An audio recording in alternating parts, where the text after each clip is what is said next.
All right. We're doing the vertical video for this. I am going to post this, and as the title will show,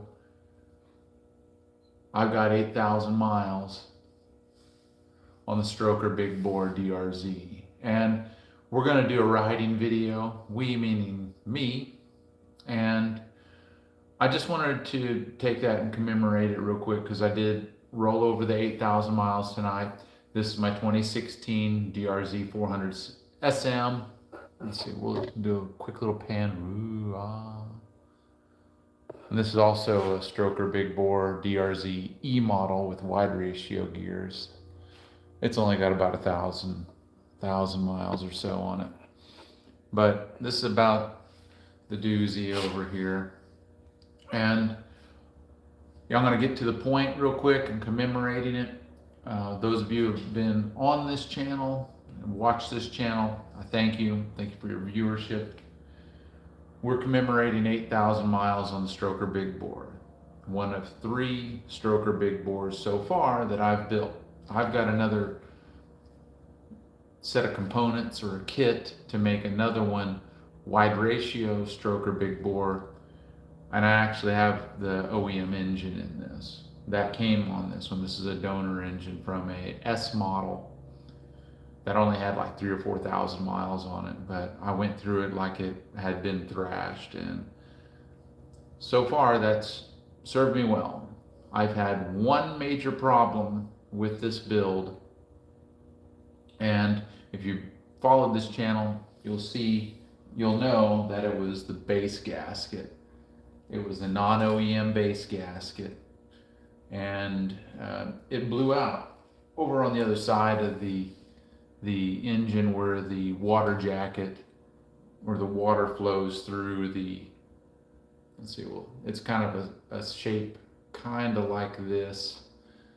Instead of having a dowel pin like a Yamaha would with an O-ring as the passageway from the cases to the jug and into the head, we have on these, it's just completely the gasket, the base gasket, sealing it together, and then same thing on the head gasket.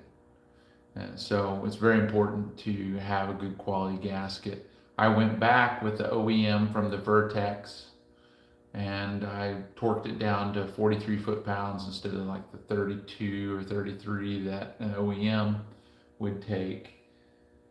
But luckily, only thing happened was my coolant leaked externally. That's the only problem I've had with this thing. Everything else has been really good. It's been so much fun.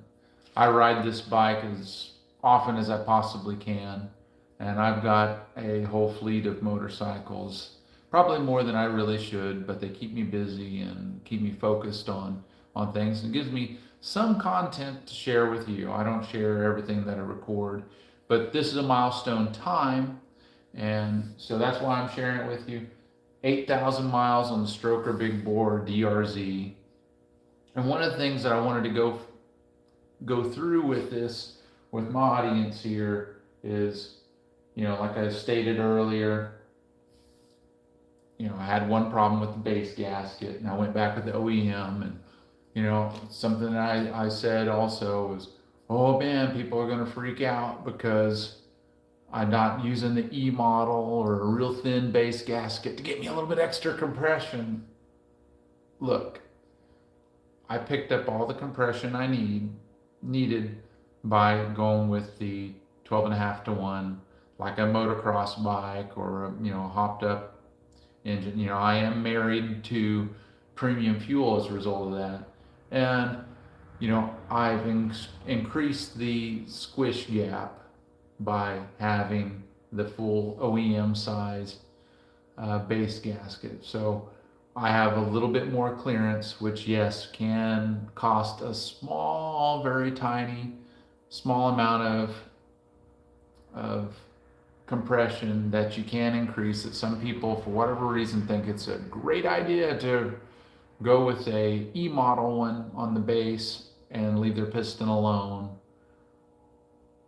to pick up a minuscule amount of compression, which any amount is a big amount, but if you go that far, you should replace your piston, and the base gasket, the OEM base gasket, is more robust than the other ones that I've seen. And I'm not knocking on Vertex. I'm just saying that the material on the base gasket that they supplied with their kit delaminated, and it cost me coolant leaking out and caused me to freak out. I didn't know what was going on. What positive thing came out of that?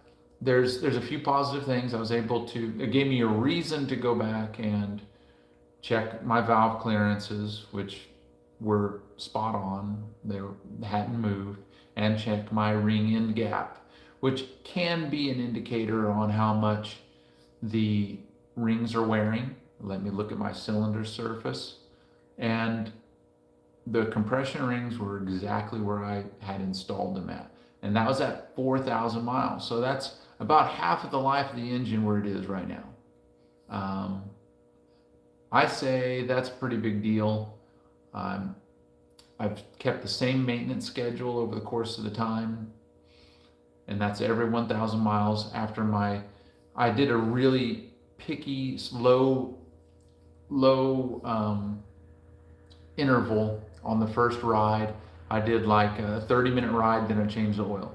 Why did I do that? I did that to evaluate and see how much shavings that I got out of the engine from the initial break-in.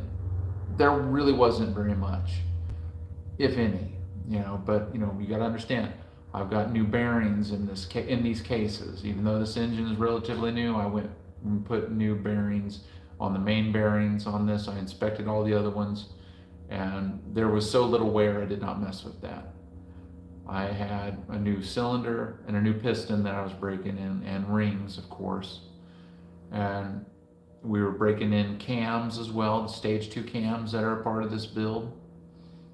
And so I did that, a 30-minute ride. That's my standard thing on any bikes that I build or I do any type of engine work on. I do at least that, and then I follow in another break-in schedule. I put 500 miles, or excuse me, I think it was 100 miles, and then I changed the oil again. And again, I was evaluating that. The same thing I did with Nathaniel's bike, put that 100 miles on it. And then after that, we did a pretty solid break-in. We went down to Texas and put a few hundred miles on it there. And we went through that, and then I think I did a 500 mile, then I just went with the 1,000 mile intervals on the break-in on this. Well, it was my normal maintenance schedule at that point. So we've done that every 1,000 miles since we did this complicated break-in oil changes that I did on this. And after that, it's just been changing tires, changing oil, putting gas in it. I've been using good old Rotella T4, and I always used a mineral oil. There, I've got some right here. I've been getting it in the 2.5 gallon jugs, but when I can't, I've been getting in the 1 gallon jugs, and it's just a matter of whenever the deals would come along, changing the oil filter, been good to go. Making sure my air filter is relatively clean, and I've done that as well, but I don't ride it really any off-road.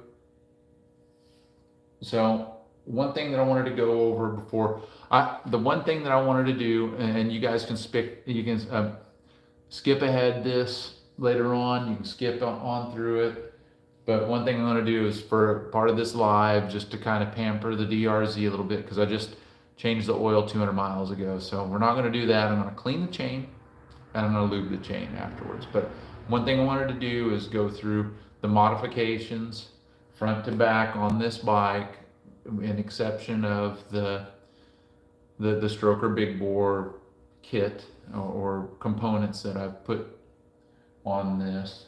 And we'll do that, and I'm not going to go too much depth on it because interest, and I tend to ramble. A lot of people say, hey, get to the point.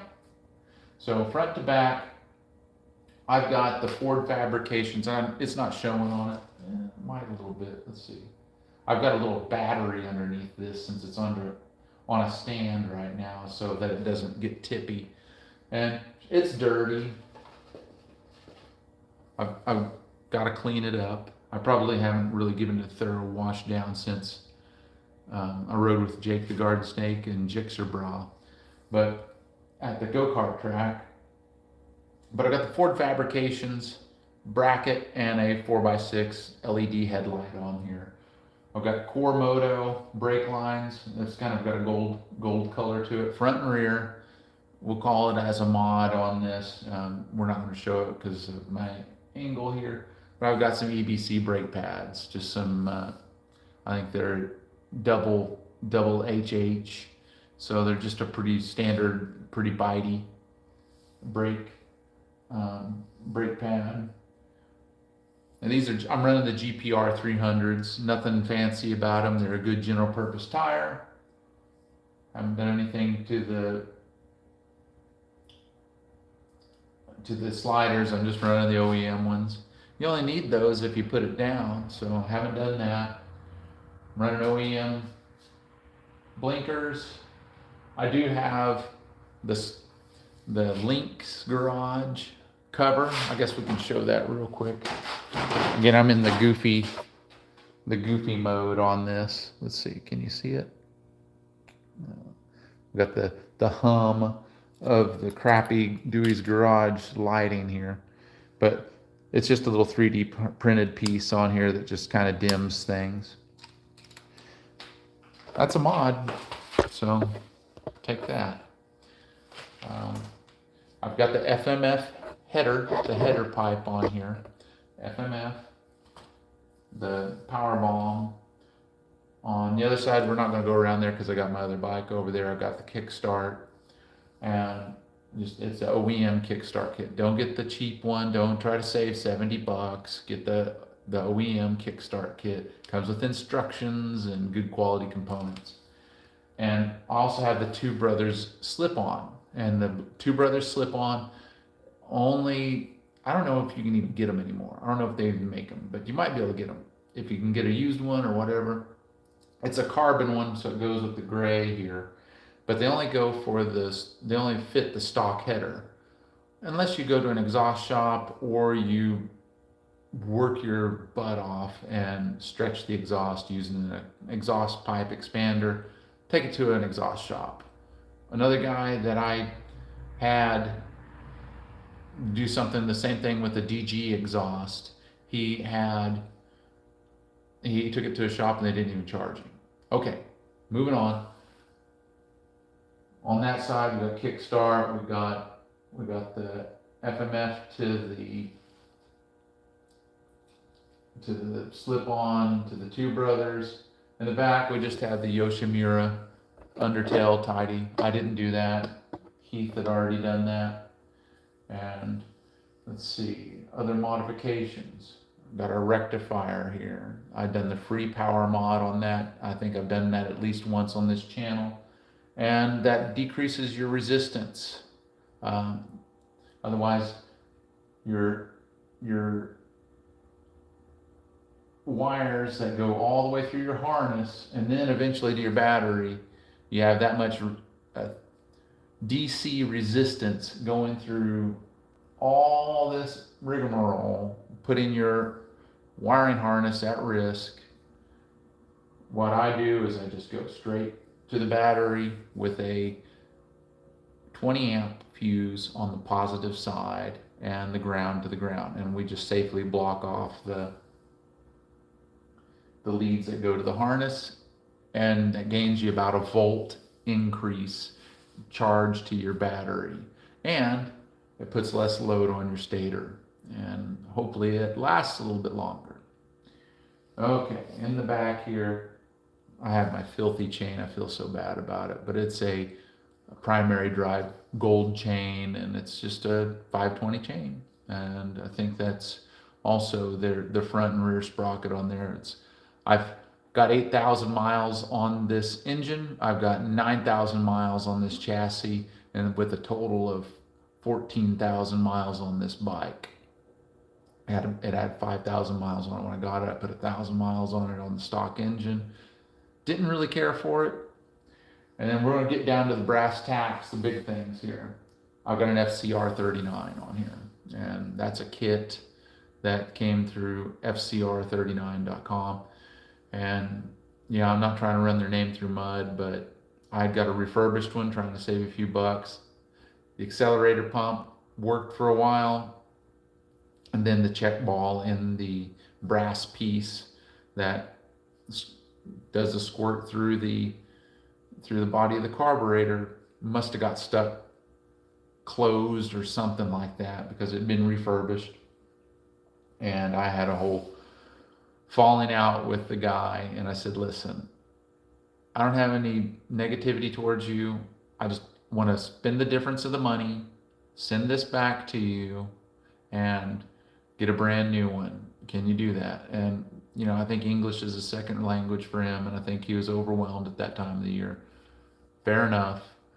It didn't work out so good.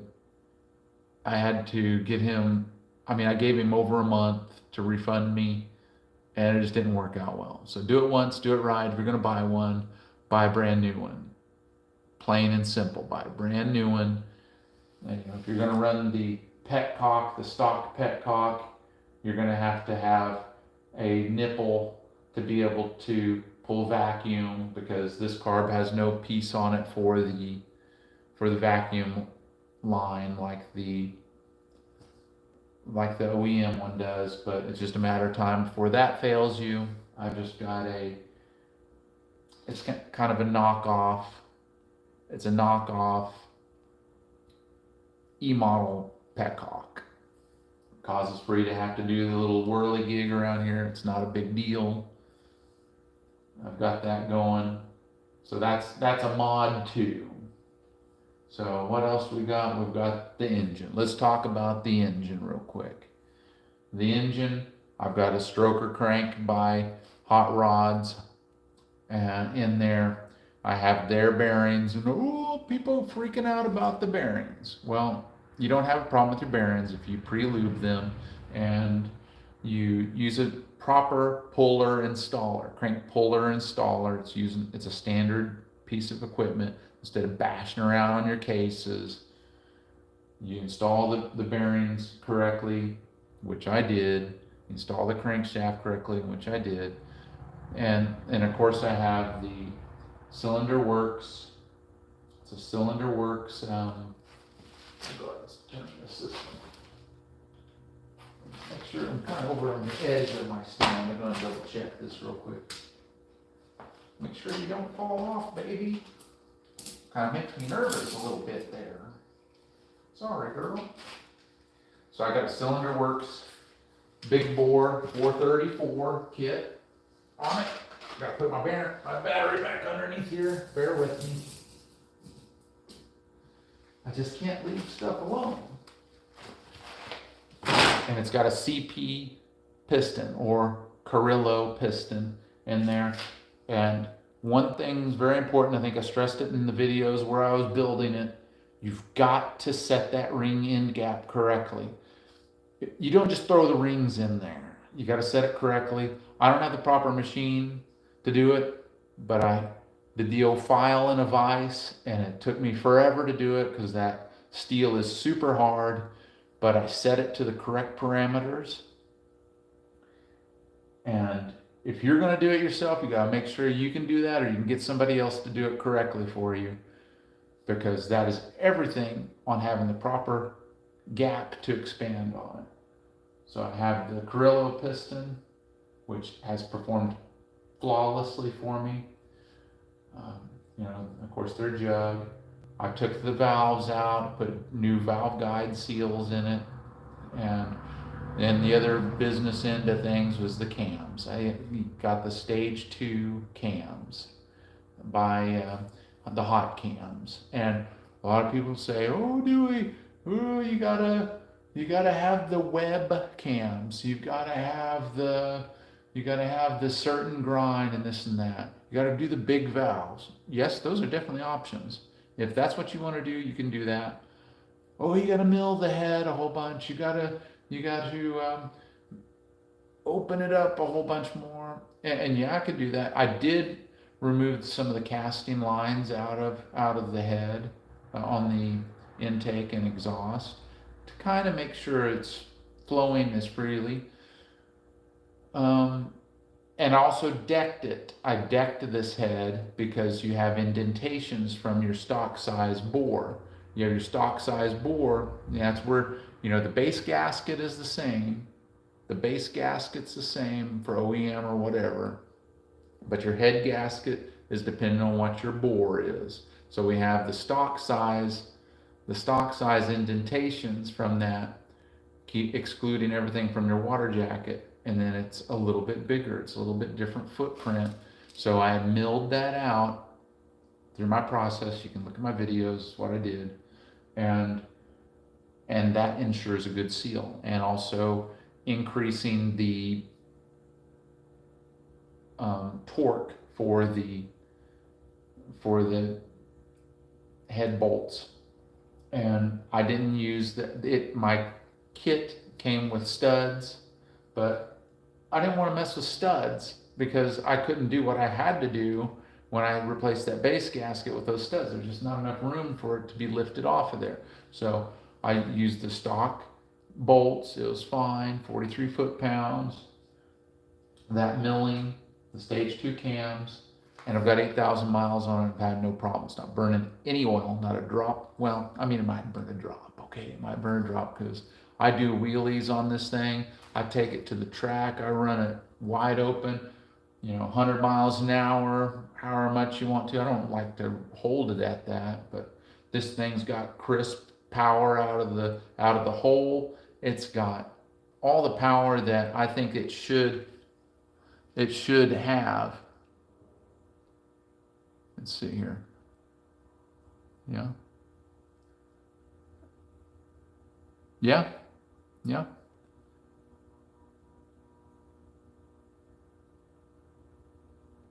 Well, that's something that we're looking at.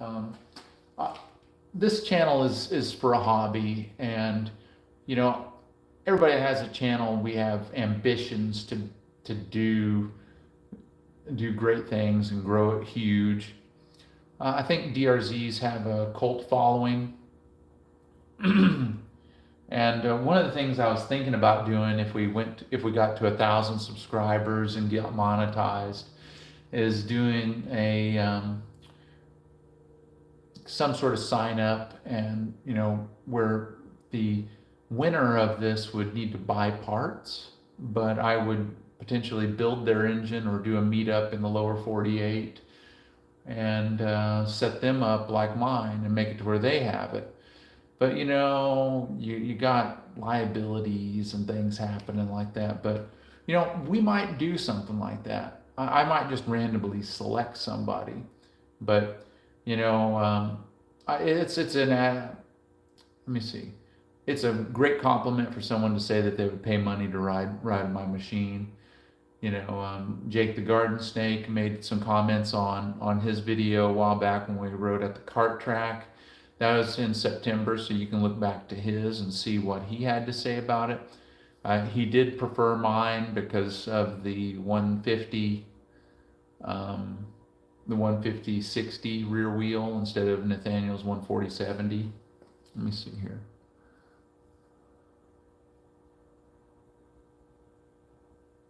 Yeah. Oh, thank you. Appreciate it. I'm glad you enjoy it. But recapping real quick, we do have 8,000 miles on this build, and that happened tonight. I if you know this channel, I usually take a certain route to the gym every evening. Well, I had to go to a neighboring town because the railroad crossing that I occasionally wheelie, they were doing maintenance on it, so I ended up almost perfectly getting it to 14,000 miles. Well, and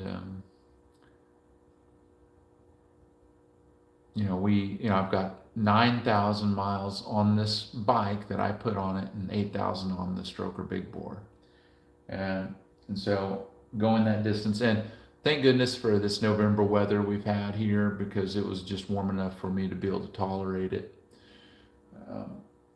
let's see, where are we going at with this? Yeah, we're thinking about doing a build. I do have, Nathaniel is one of the guys. He's had the white DRZ that I did on this. This is the first engine that I built, and then I built this one. I don't think I even put this on the channel because that was the times where the thing that everybody was getting and making and all that stuff. Well, I had that and I was off work, and so I built mine in the meantime, and I got his built and installed. I met up with him after I recovered, and anyway, he's since gotten a small time business, I'd say a hobby business, selling parts through like Parts Unlimited and another dealership and things like that. So we do have kind of a source for parts to kind of get some discounts. So if I did do a build like that, that'd be one thing. I would have a requirement for that, and that would be having a full exhaust, not some Delkovich soup can metal exhaust. We're talking about a real serious exhaust like a Barker's, like I have over here on the E model, or some sort of conglomeration like what I have, the Two Brothers with the FMF power bomb, where I had to stretch it. I was talking about that earlier. I had to stretch the slip-on point because it's only made for the stock header. So anyway, other modifications, I have the Seat Concepts tall seat, and I really like that because I'm not a real tall guy. I'm just under 6 foot, but it's squishier, and I'm over 40 years old, and that gives me a great deal of comfort. I'm thinking about seeing if I can do something very similar for the E model because, I do stand up as much as I possibly can on the trails,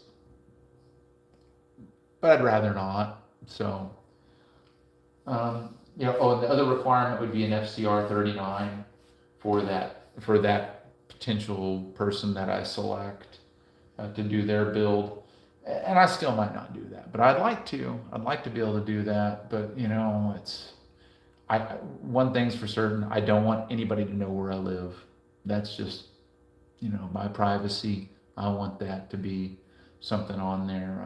I don't want anybody to know where I live. And anytime I work on anybody's stuff, for the most part, it's I pick up their stuff and bring it here, or they don't come to my house. Very few people that I trust. I do a tire change or this or that. But anyway, as far as modifications, I've got stock tank, stock plastics. So I do have an aftermarket foam filter on this, but it's not a K&N, it's a foam filter. So I keep 2 or 3 of them on hand and ready to go, ready to just go and install. I'll wash 2 or 3 of them and oil 2 or 3 of them at a time. That way I have them on deck, ready to rock and roll, because I've got this and the E model. They take the same one. It's no big deal. I do have these aftermarket Chinesium plugs on here. It kind of dresses it up a little bit. The one thing that is functional about the other side, it's for the, well, I guess I can show you here on the E model because it's the same thing. Ooh, what are we doing? So, remember the camera's reverse here. So that is the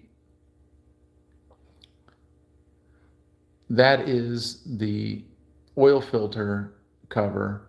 And the thing about the oil filter cover, it's got a magnet in the center of it, which the OEM does not. And I like that because that catches more material potentially. So I have that on the other side. Let's see, on here, and along with the kickstart, I told about that. It seems like I'm always missing something. I'm even still running the OEM grips. They're starting to kind of deteriorate a little bit. Still being a sleeper, having the stock mirrors here. What am I doing here? What do I do with my hands? See, it's exactly the opposite, because again, this is, I'm doing the selfie cam, so this is kind of a cheesy video. But we got that. Let me see here.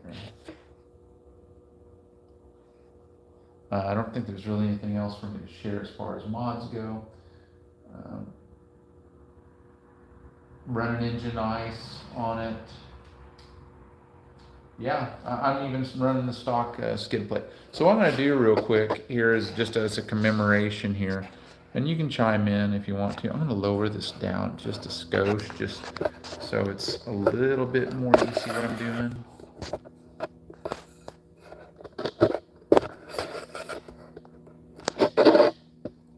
Maybe. Again, just to commemorate this, I'm going to, oh good grief, I gotta get, here it is. Couple little things here. And this might be a little trick for you, I don't know. Might be a trick. You might learn something today. I learned this one from Ari Henning, formerly of Motorcyclist Magazine. He's now with Revzilla as a representative for them, and he does a lot of stuff. He actually worked with Jake the Garden Snake on his CRF 300L big bore, or as he calls it, the XR 301, because that's what his displacement is. They're stock, those CRF 300s are really at 286, so it big bores up to that on those. But he did the head on it for him, and it's one of his CBR 300 heads, 250, 300 heads. So I just thought I would commemorate this by, this year probably gets boring. This whole thing might have been boring for you, I don't know. But I just use this piece of cardboard here, and I just put it in between the chain and the tire. And, ooh, I'm getting kind of low on WD-40 in my jug here. But what I like to do, first I'm get a little spray here.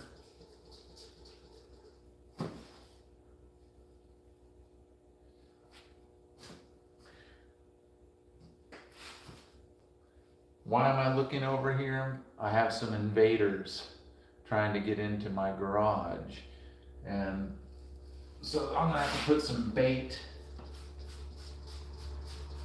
It's that time of year when it's cooling off. I have to give them something to make them slowly bleed out of their ass. That's what bait does. It's warfarin, basically, what they give people for high blood pressure to thin their blood, but it's not laced into peanut butter infused bar bait. Sorry for the morbidity there, but it's an older house and there's a few weak points in the garage here, and they found their way in. So I just do a little spray. Sorry about that, folks. Probably, if you're a liberal, you don't listen to this channel or you don't watch this channel anyway. And if you are, you're just a tolerant one. Okay, so I've sprayed over the entire chain. Just did a single round, and I was sloppy about it. Here we go. And that's where the grunge brush comes in. I just got this little grunge brush. A lot of different companies have come up with one. I've given them to a lot of my friends, and I just go through and I give it a clean. I clean it from the bottom, scrubbing it along, and I clean it from the top. And this chain used to be fully gold, but again, it's got 9,000 miles on it. Because when I initially bought this thing had a weird feel to it, and I was trying to diagnose it. The chain was bouncing all over the place, so I changed the chain and sprockets, and it still did the same stuff. I didn't like that, and I check the bearings. The bearings were a little hokey. Well, I changed those. Still did the same stuff. And right there in plain sight was the problem. It was the spokes. The spokes were a little loose. And so I dismounted the tires and trued the wheels and tightened the spokes. And also did some suspension changes to make it how I wanted it. So now I'm scrubbing with the grunge brush from the top.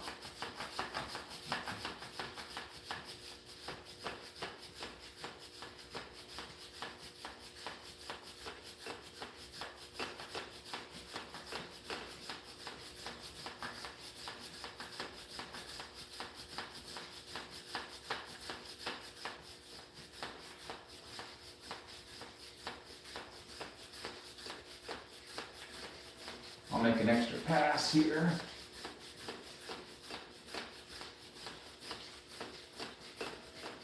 And what I'm doing is I'm watching where my master link is. Yeah, there we go. Got the old shop towel. Let's see here.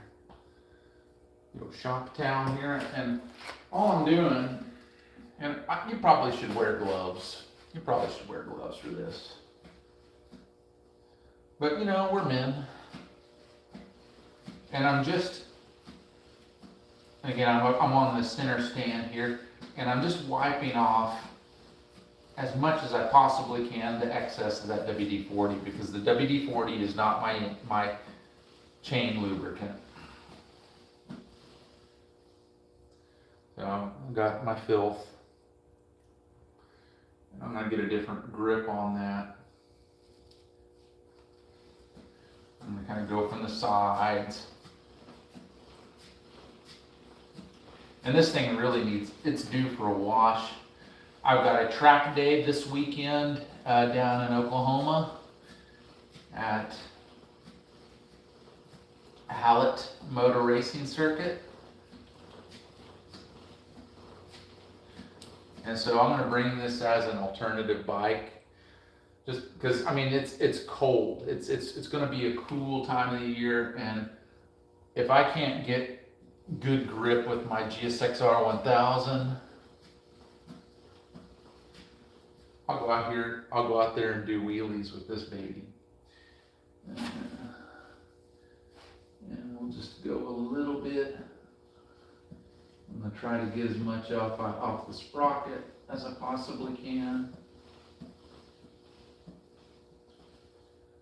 Yeah, got a pretty good amount off of it. And just for good measure, I'm just going to wipe this chain down a little bit more.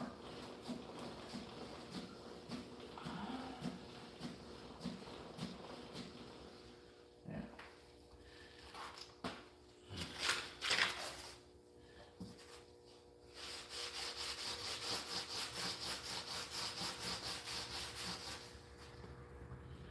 Let's see here. I got my PJ1 blue label. Woo! Thanks for hanging in there with me. Appreciate you spending your time. I think honestly, our time is the most valuable thing that we could share with one another. Okay. So right here is our master link.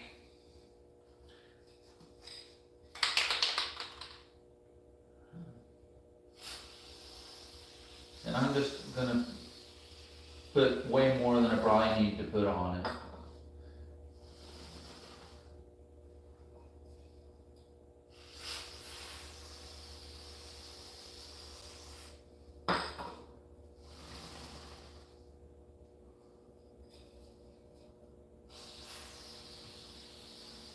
I think it's amazing how I've just beat this chain to absolute shite, and it's no longer gold.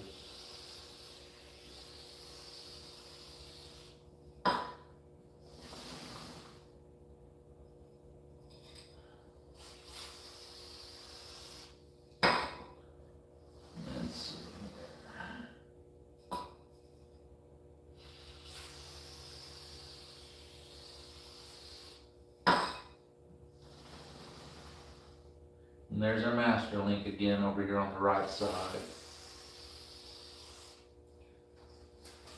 There we go, our backsplash piece of cardboard that's taken all the overspray that all of you guys probably end up getting on your tires or whatever. And there's always a little bit of excess, and it's already dripping to the bottom. And it probably isn't going to hurt a single soul. But I'm just going to lightly drag on the underside, wipe away the excess. That's not a lot. And just like that, our chain lubrication is done. And again, I will admit, we've got a little bit of stuff on here. We'll clean it soon. Still has these crappy Japanese standard screws that hold in there that most of you probably strip out because you use a standard Phillips. But you can get a few different versions of Japanese standard screwdriver kits. And I have a full set that's just on this, it's kind of a cheapie. Let's see here.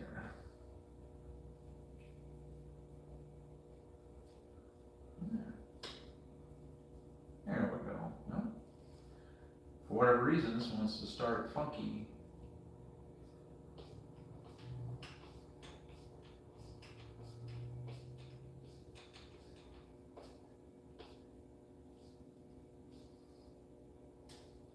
Man, tight is tight. We're going to back that out and try it again. Because it should be like this.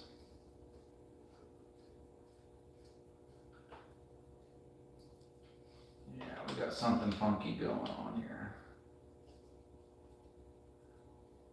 Well, just like that, we had to cut new threads, probably. Yeah.